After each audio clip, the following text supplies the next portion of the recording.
निजी स्तरबाट सञ्चालित एफएम रेडियोहरूको सामूहिक आवाज एभोल्युसन भोइस अफ रेडियो। नमस्कार। देशैभरि सञ्चालित एफएम रेडियोहरूबीच कार्यक्रम उत्पादन, प्रसारण र व्यावसायिक सहकार्यमा नवीनतम प्रस्तुति कार्यक्रम भोइस अफ रेडियोमा यहाँलाई हार्दिक स्वागत छ। म विमल थापा। यो कार्यक्रम काठमाडौँ उपत्यका लगायत देशैभरिका 279 वटा एफएम रेडियोबाट एकैसाथ प्रसारण भइरहेको छ। श्रोता, आजको कार्यक्रममा हिजो प्रदेश सरकारले सार्वजनिक गरेको बजेट स्वास्थ्य उपचारमा केन्द्रित साना योजना पनि समेटिनु दोहोरोपना निम्त्याउनु भएको अर्थविदको भनाई। चालु संकटको समयावधि र यसको असरको गहिरो आंकलन गर्न कठिन छ।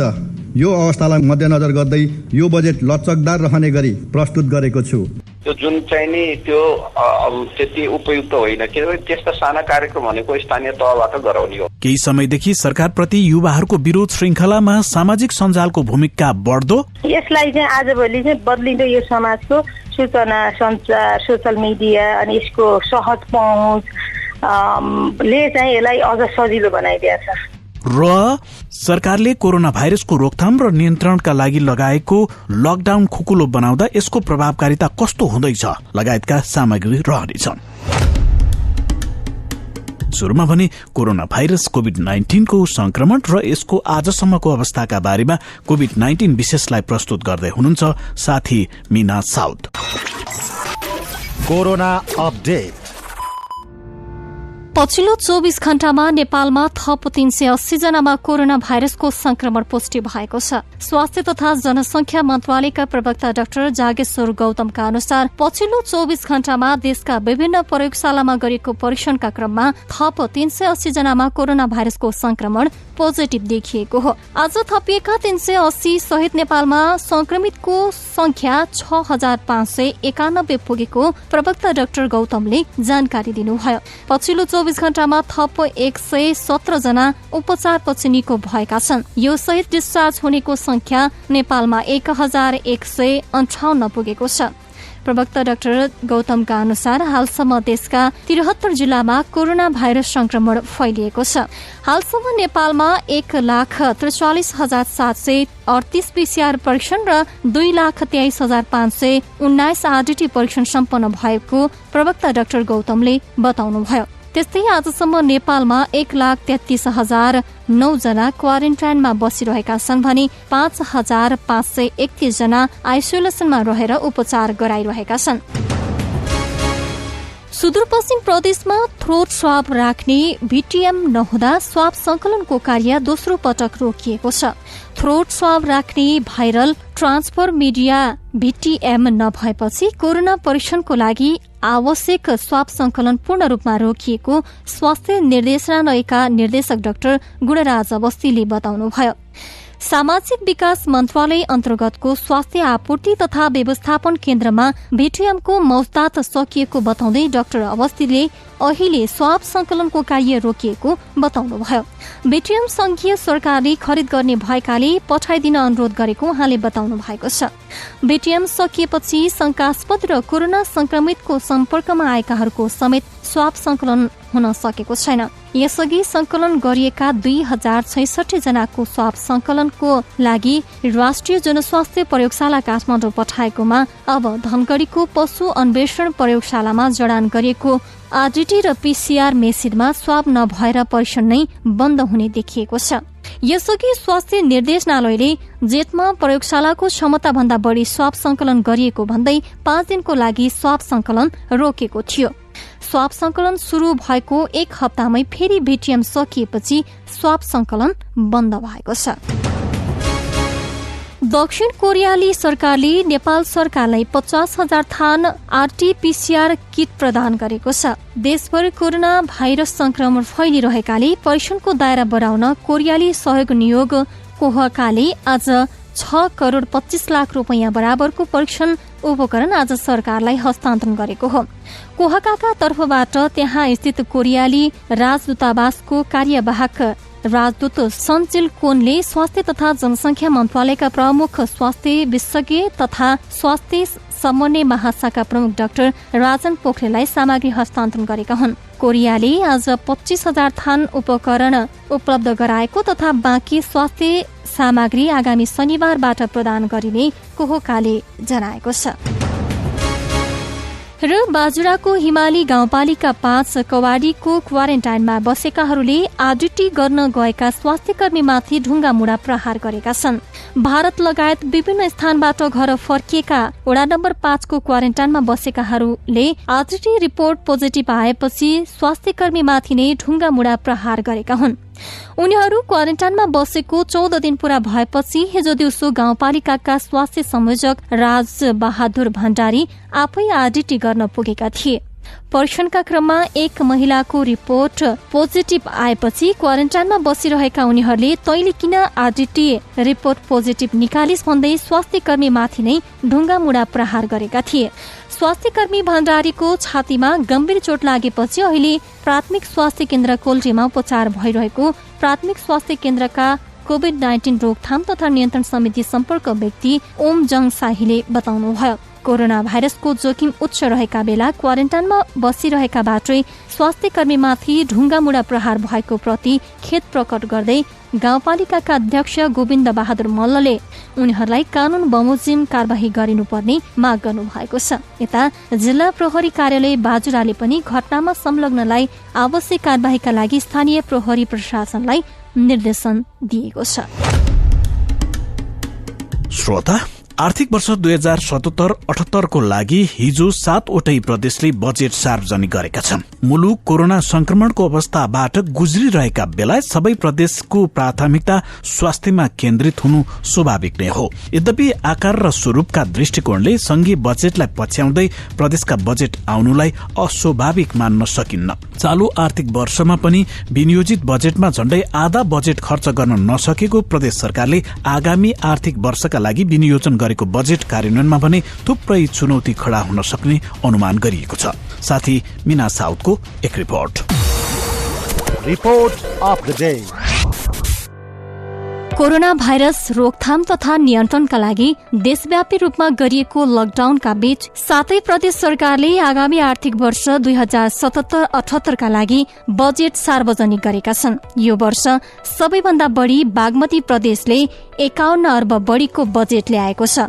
सबैभन्दा कम सुदूरपश्चिम सरकारले 33 अर्बको बजेट ल्याएको छ।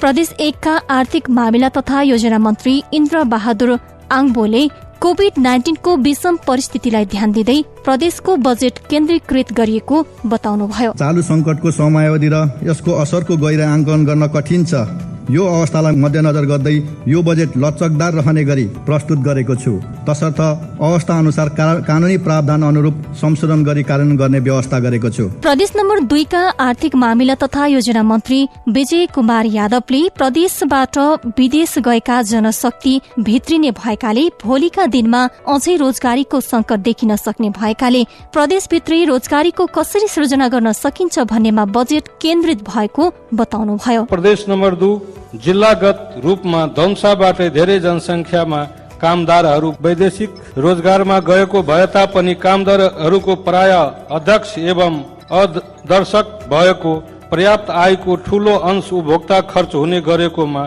हालको कोभिड-19 को महामारीको कारण विप्रेसनमा ठूलो गिरावट आउने प्रदेशभित्र अझै बेरोजगारी र गरिबी बढ्न सक्ने अवस्था सृजना भएको तितो यथार्थ समेत यहाँ प्रस्तुत गर्न चाहन्छु। बागमती प्रदेशका आर्थिक मामिला तथा योजना मन्त्री कैलाश प्रसाद ढुङ्गेलले विकास आयोजना छनौट तथा कार्यक्रम कार्यान्वयनलाई न्यायपूर्ण बनाउँदै प्रादेशिक सन्तुलन कायम गर्नका लागि मानव विकास सूचाङ्क न्यून भएका स्थानीय तहलाई बजेटमा प्राथमिकता दिएको बताउनुभयो। गुणस्तरीय प्रभावकारी र सार्वजनिक सेवा प्रवाह र पारदर्शी शासन व्यवस्था, आर्थिक भौतिक एवं सामाजिक पूर्वाधार विकास मार्फत सामाजिक न्याय सहितको समाजवाद उन्मुख अर्थतन्त्रको निर्माण, आगामी आर्थिक वर्षको क्षेत्रगत विनियोजन गर्दा शीघ्र आर्थिक उत्पादन हुने, छिटो प्रतिफल प्राप्त गर्न सकिने, आगामी आर्थिक वर्षभित्रै उत्पादन हुने योजनाको सुनिश्चितता गर्ने, सेवा प्रभावलाई प्रभावकारी बनाउन यस सार्वजनिक निजी सहकारी र सामुदायिक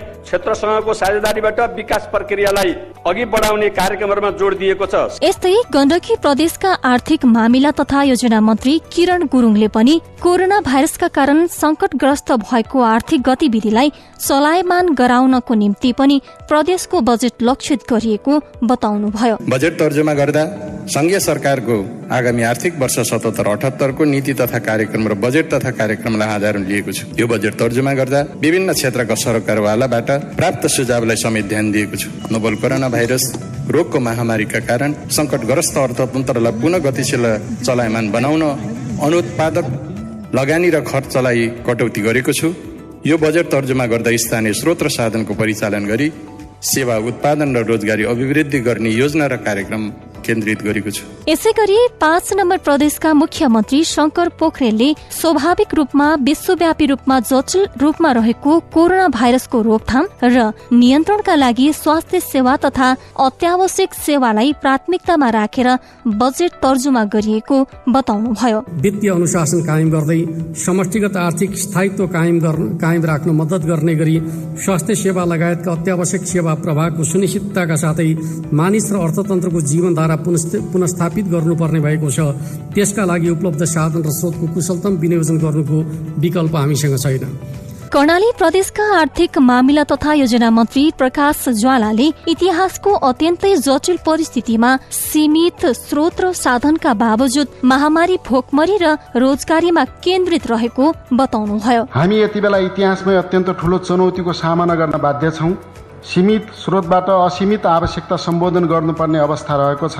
विकटता, विपन्नता र बेरोजगारीसँग जुधिरहेको कर्णाली प्रदेश हालको कोभिड-19 र बन्दाबन्दी लकडाउनको कारणले मानवीय र आर्थिक सङ्कटको सामना गरिरहेको छ। हाम्रा सबै सवाललाई योजना, कार्यक्रम र सीमित बजेटले पूर्ण सम्बोधन गर्न सक्दैन। यस कठिन घडीमा कर्णालीवासी नागरिकको जीवन रक्षा नै हाम्रो प्रमुख दायित्व रहेको छ। सम्मानित सभा समक्ष विनम्रतापूर्वक अनुरोध गर्दछु, महामारी, भोकमरी र रोजगारी हाम्रो बजेटका मुख्य प्राथमिकता हुन्। महामारी र भोकमरीबाट जनताको जीवन बचाउने र रोजगारी मार्फत उत्पादन वृद्धि गर्दै प्रदेशलाई आत्मनिर्भरतातर्फ अघि बढाउनु बजेटको केन्द्रबिन्दु रहेको छ।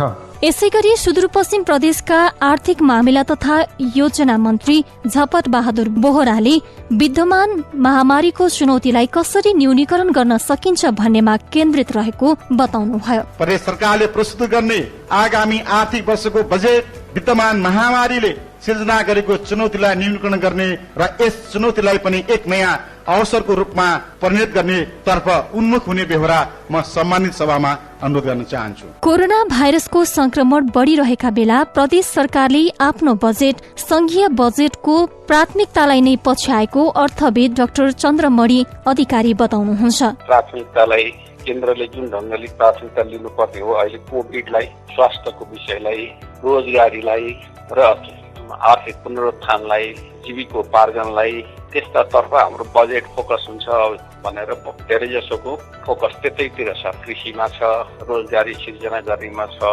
मौलिक हकको सुरक्षा गर्ने विषयमा छ। त्यो विषय राम्रो हो। अर्को विषय चाहिँ के हो भने धेरै जसोको यो 3 नम्बर बाहेक अरूले पुँजीगत खर्चलाई विनियोजन रकम बढी छ। कतिपय प्रदेशले विगतमा केन्द्रले विनियोजन गर्ने खालका साना योजनाहरूलाई पनि बजेट विनियोजन गरिएको देखिएका छन्।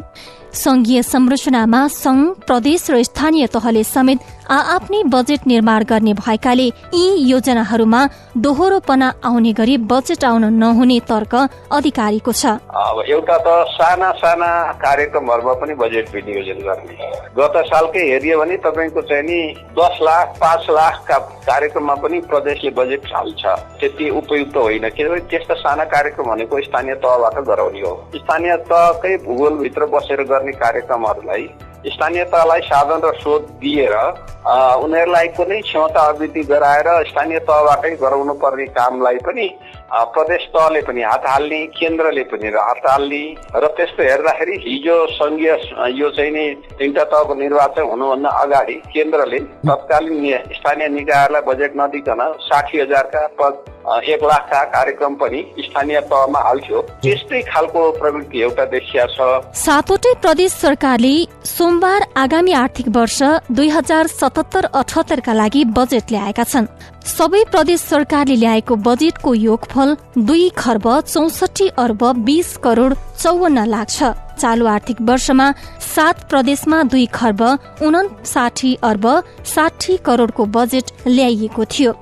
प्रदेशहरूको बजेटको हिसाब गर्दा कुल 1 खर्ब 13 अर्ब 44 करोड 51 लाख चालुतर्फ विनियोजन भएको छ। 1 खर्ब 39 अर्ब 48 करोड 27 लाख विकास बजेटको हिस्सा छ।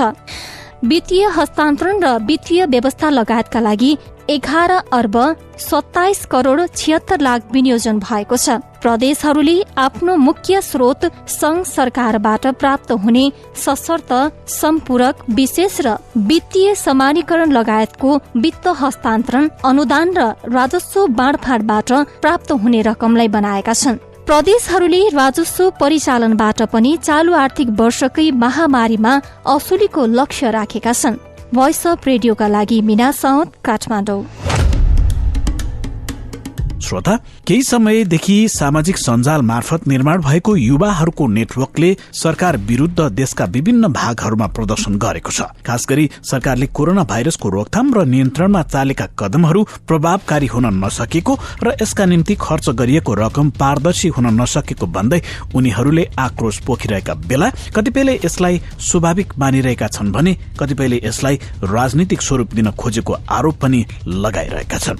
मुलुक अत्यन्त जटिल परिस्थितिमा रहेका बेला युवाहरूको यस्तो प्रदर्शन हुनुलाई तपाईले कसरी हेरिरहनु भएको छ भनेर साथी प्रतीक नेउपानेले नेकपाकी युवा नेत्री रामकुमारी झाँक्रीलाई सोध्नु भएको थियो। यो समाजशास्त्रमा के हुन्छ भने नि, समाजमा हरेक पुस्ता र पुस्ताको बीचमा पनि द्वन्द्व हुन्छ। समाजशास्त्रका अध्येताहरू यसो भन्नुहुन्छ, किनभने द्वन्द्व खाली विचारको, राजनीतिको, जातको अथवा स्रोत हुने र नहुनेको ह्याप्स र ह्याप्स नट भन्छ नि, हुने र नहुनेको मात्रै हुँदैन, त्यो लैङ्गिक जेन्डरको मात्रै हुँदैन। यो चाहिँ के हुन्छ भने अब वर्ल्डको कन्टेक्समा हेर्ने हो भने त कलरको, अनि त्यसपछि गोरा र काला, ल्याटिनो, एसियन भन्ने छ नि, यस्तो हर मानव जातिभित्रका हर भिन्न समुदायभित्रको एउटा ठुलो द्वन्द्व चाहिँ छँदैछ संसारभरि। पुस्ता र पुस्ता बीचको द्वन्द्व चाहिँ क्लास पनि हुन सक्छ। त्यसो भएर यो एउटा पुस्तान्तरणको एउटा सकस हो।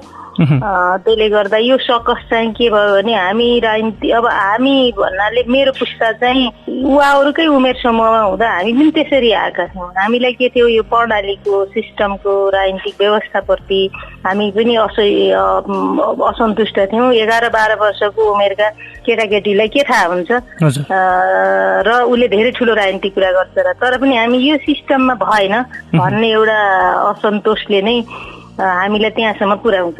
त्यसो भएर यो चाहिँ एकदमै ठुलो पुस्तान्तरणको सङ्घर्ष र सकस हो। यसलाई चाहिँ आजभोलि चाहिँ बदलिँदो यो समाजको सूचना सञ्चार, सोसल मिडिया अनि यसको सहज पहुँचले चाहिँ यसलाई अझ सजिलो बनाइदिएको छ। त्यसो भएर त्यो जर्ज फ्लोइडको हत्या प्रकरणपछि अमेरिकाबाट सुरु भएको, अमेरिकाबाट विभिन्न सहरबाट सुरु भएको एउटा यो खालको मुभमेन्ट संसारभरि भयो र त्यसैको एउटा प्रभावको हिसाबले पनि एउटा पछिको 18-19 वर्षको 17-18 वर्षको एकजना अश्वेत किशोरीले जुन ढङ्गले त्यहाँ एउटा दमदार स्पिच दिएको युट्युबमा भाइरल भयो, अनि हाम्रो पनि त्यही उमेर समूहका केही युवा साथीहरूले त्यसलाई त्यसरी नै क्यारी गरेर ल्याएर आए। इनफ इज इनफलाई नै त्यही नै कपी गरेर ल्याएर आए। एक हिसाबले त्यो चाहिँ के थियो भने त्यो आकर्षक पनि थियो। अनि मान्छेहरूलाई यहाँ चाहिँ मान्छेहरू सिमानाबाट आएका छन्, व्यवस्थित क्वारेन्टिन छैन, लकडाउन छ, PCR टेस्ट गरेन भन्छन्, आरडिटीले नेगेटिभ भनेको PCRले पोजिटिभ देखायो भन्छन्, अनि त्यसपछि त्यहाँ करप्सन भयो भन्छन्, सुशासन भएन, पारदर्शिता भएन, यो भएन त्यो भएन, सारा थोक भएन भनेपछि के हुने भयो भने यो सारा थोक भएन नि त भन्ने कुराले चाहिँ त्यो युवा त्यो जमातलाई उत्तेलित गरेछ। र त्यो कुनै राजनीतिक व्यवस्था परिवर्तनको जमात होइन, त्यो चाहिँ समाजको असन्तुष्टिको, समाजको बेचैनको, त्यो सकसको अभिव्यक्ति हो। पुस्तान्तरणको यो मनोविज्ञानको यिनीहरूले जे कुरा अभिव्यक्त गरेका छन् यो कुराको मुद्दा र यो खालको हुटुटी चाहिँ फेरि मर्दैन। त्यसो भएर कुनै न कुनै हिसाबले अभिव्यक्त हुन्छ। हाम्रा सबै राजनीतिक पार्टीहरू आफूलाई पुनर्संरचित हुन आवश्यक छ। राजनीतिक दलहरूले आफ्नो एउटा सान्दर्भिकतामाथि फेरि यो पुस्ताका अगाडि पुनर्पुष्टि गर्न आवश्यक हो, किनभने अब आउने 2 वर्षपछिको चुनावको लागि यिनी मतदाता हुन्। यिनको मनोविज्ञानमा, यिनको साइकोलोजीलाई, यिनको आत्मसम्मानलाई सम्बोधन नगरी चाहिँ हुँदैन। राजनीतिक यो भेला होइन, राजनीतिक आन्दोलन होइन, यो उनीहरूको एउटा पीडा पोखिरहेका छन् भनेर तपाईँले भन्नुभयो। अब यसमा चाहिँ कुनै पनि बाह्य घुसपैठ भएर यो भिडलाई चाहिँ अतिरञ्जित बनाउने कामहरू भयो भने अवस्था कस्तो होला? सङ्गठित त सङ्गठित हुनुहुन्छ, तर कुनै झन्डा या ब्यानर पनि सङ्गठित चाहिँ हुनुहुन्न। फेरि उहाँहरू व्यक्ति आफैमा इन्डिभिजुअल, तर इन्डिभिजुअल सोसल नेटवर्किङमा मात्रै सङ्गठित भएको यो पङ्क्ति भएर उहाँहरूले माथि चाहिँ मिसयुज गर्ने र उहाँहरूको त्यो समूहमा आएर घुसपेट गर्ने सम्भावना चाहिँ धेरै हुन्छ। 2-5 हजार मासमा आफूलाई आएर आफ्नो अनुहार प्रेजेन्ट गर्ने र त्यसलाई राजनीतिक उद्देश्यले त्यसलाई ड्राइभ गर्न सकिन्छ कि भन्ने प्रयत्न गर्ने काम त भइ नै सकेको छ। अब यसरी चाहिँ के यो राजनीतिक हिसाबले पोलराइज हुँदै गयो, अरू राजनीतिक दलहरू, अरू मान्छेहरू पनि यसरी आफ्नो झन्डा ब्यानर चाहिँ नल्याउने, तर आफ्नो छदमा रूपमा आइरहने र कर्मशः फेरि त्यही मनोविज्ञानमा फेरि ठ्याक्क आफ्नो त्यहाँ झन्डा हालिदिएर त्यो सबै मेरो थियो भन्ने ठाउँमा पुर्याउने अथवा त्यसलाई चाहिँ उत्तेजित बनाउने जे पनि हुनसक्छ। मासको साइकोलोजी मलाई थाहा छ, म 20 वर्ष मासमै काम गरेँ। त्यसो भएर यस्तो धेरै दुर्घटना हुने सम्भावना चाहिँ हुन्छन्। त्यसो भएर अस्ति शनिबारको प्रदर्शनमा केही सङ्केतहरू देखिएको छ, तर तपाईँहरूको माथि जसरी फेरि यसरी राजनीतिक तुष्टिको लागि, राजनीतिक उद्देश्य पुरा गर्नको लागि कोही आउन सक्छन्, त्यसका माथि सचेत हुनुहोस्, हेक्का राख्नुहोस् भन्ने कुरा पनि म त्यत्तिकै भन्न चाहन्छु। हुनुहुन्थ्यो भोइस अफ रेडियोसँग कुराकानी गर्दै नेकपाकी युवा नेत्री रामकुमारी झाँक्री। श्रोता, कोरोना भाइरसको रोकथाम र नियन्त्रण गर्न भनेर सरकारले लामो समयसम्म लकडाउन गरेको थियो। यसले जनजीवनमा नराम्रो प्रभाव पारेको भन्दै अहिले सरकारले लकडाउनलाई केही खुकुलो पारेको छ। निश्चित मापदण्ड र नियम बनाएर खुकुलो पारिएको लकडाउनलाई पूर्ण रूपमा पालना गर्न पनि सकिएको छैन, जसका कारण सार्वजनिक स्थल, कार्यालय र सड़क क्षेत्रमा सवारी साधन तथा मानिसहरूको भीड़ बढ्न थालेको छ। यसले मानिसको दैनिक जीवनलाई केही सहजता त थपिदिएको छ भने सँगै कोरोना भाइरसको संक्रमणलाई थप बढुवा दिने त होइन भन्ने चिन्ता पनि बढ़िरहेको छ। यसै सन्दर्भमा हामीले देशका विभिन्न भागका सर्वसाधारणलाई सरकारले लकडाउन खुकुलो पार्दा कोरोना संक्रमणलाई चाहिँ कसरी कम गर्न सकिन्छ त भनेर सोधेका थियौं। सुनौ उहाँहरूको भनाई जस्ताको तस्तै। Voice of the day. Ganesh Khadka हो, डोटी हो मेरो घर। जुन अहिले यो नेपाल सरकारले लकडाउन अहिले खुकुलो बनाएको छ, यसमा अब नेपालमा एउटा किसिमको भयावह वातावरण सिर्जना होला जस्तो हामीलाई लागिरहेको छ। अहिले जुन व्यवस्थित गर्नुपर्ने जुन तरिकाको क्वारेन्टाइनहरू हो, जुन यो यातायातका साधन सञ्चालन गर्ने कुराहरू, जुन यो बजार व्यवस्थापनको कुराहरू हो, यो एकदमै जाने अव्यवस्थित तरिकाले जाने यो गरिएको कुराहरू छ। यसमा चाहिँ यो अब भोलिका दिनमा नेपालमा एउटा किसिमको नराम्रो एउटा यो घटना नेपालमा घट्न सक्छ जस्तो हामीलाई लाग्छ। नमस्ते, म वीरेन्द्रनगर नगरपालिका 6 सुखेतबाट लक्ष्मण तिमल सेना बोल्दैछु। मलाई लाग्छ लकडाउन नेपालमा खुकुलो केही समय अझ नगरे भए राम्रै हुन्थ्यो होला। जस्तो हाम्रो अहिले इटाली, त्यसै गरी ब्राजिल र इन्डियामा हेर्दाखेरि पनि लकडाउन खुकुलो गरेर नै धेरै नागरिकहरूको ज्यान यत्तिकै गइरहेको छ। खाद्यान्नको चिजहरूलाई मात्रै केही लकडाउन खुकुलो गरी अन्य क्षेत्रहरूमा चाहिँ लकडाउन खुकुलो नगरेकै राम्रो हुन्छ होला। नेपालमा जोखिम अझै धेरै बढ्न सक्छ। नमस्कार, म मदन पाण्डे कर्णाली प्रदेशबाट। लकडाउन खुकुलो बनाउँदा कोरोना संक्रमणको जोखिम एकदम बढ्ने सम्भावना देखिन्छ। मानिसको भिडभाड एकदम बढिरहेको अवस्था पनि छ लकडाउन खुकुलो हुँदा। लकडाउन खुकुलो भए पनि आफ्नो सावधानी अपनाएर मात्र घर बाहिर जानु होला, विशेष काम विशेष जानु होला भन्न चाहन्छु है। म सल्यान बाक्सो नगरपालिका वडा नम्बर 7 देखि पारस खड्गा। लकडाउन खुकुलो बनाउँदाखेरि चाहिँ धेरै मान्छेहरू तर्सित छन्, धेरै मान्छेहरू दुखित पीडित छ। अहिले चाहिँ यसरी खुकुलो गराउनु पर्ने अवस्था थिएन।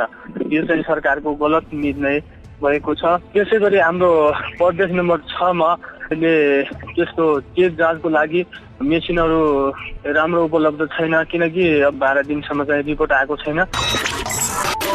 नमस्ते, म विष्णु रावत नेपालगञ्जदेखि। लकडाउन खोलेको छ, यसले गर्दा कोरोना भाइरसको जोखिम बढ्ने देखिन्छ। संक्रमितहरू पत्ता लगाई उचित व्यवस्थापन गरी पूर्ण रूपमा लकडाउन खोल्दा उपयुक्त होला। नमस्ते, म सङ्गीत शर्मा सुर्खेतबाट। नेपालमा कोभिड-19 को जोखिम तीव्र रूपमा बढिसके सरकारले लकडाउनलाई खुकुलो बनाएको छ। यसो गर्दा कोभिड-19 को जोखिम झनै बढ्ने देखिन्छ। लकडाउन खुकुलो बनाउँदा मानिसको जमघट धेरै हुने र एकअर्का बीच सम्पर्क हुने भएकोले एक दुईजनामा कोभिड-19 को संक्रमण छ भने पनि झनै खतरा हुने भएकोले लकडाउन खुकुलो नबनाउँदा नै राम्रो हुन्छ। श्रोता, एउटा अन्तर्राष्ट्रिय प्रसंग। भारतीय र चिनिया सैनिक बीच लद्दाखको विकट गलवान उपत्यकामा संघर्ष भएको भारत सरकारले पुष्टि गरेको छ। भारत सेनाले दुवै पक्षका वरिष्ठ सैन्य अधिकारीहरू स्थिति सामान्य बनाउन वार्तामा रहेको बताउँदै दुवैतर्फ सैनिकको मृत्यु भएको जनाएको छ। चीनले भारतलाई तनाव बढ्ने गरी एकपक्ष रूपमा कुनै पनि काम नगर्न आह्वान गरेको समाचार संस्था रोइटर्सले जनाएको छ।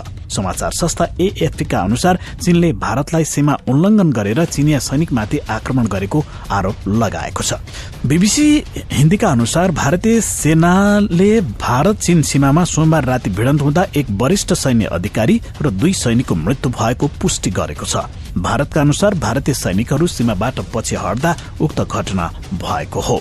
चीनिया विदेश मन्त्रालयका प्रवक्ताले भारतीय सैनिकले सीमा नाघेर चिनिया सैनिकलाई आक्रमण गरेर दुई पक्षका सीमा सुरक्षा बलबीच गम्भीर शारीरिक संघर्ष भएको बताएको समाचारमा जनाइएको छ।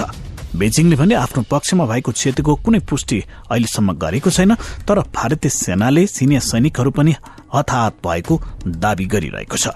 केही समय यता लद्दाखको गलवान क्षेत्रमा चिनिया सेना प्रवेश गरेकाले विवाद बढेको भारतीय पक्षको भनाइ छ।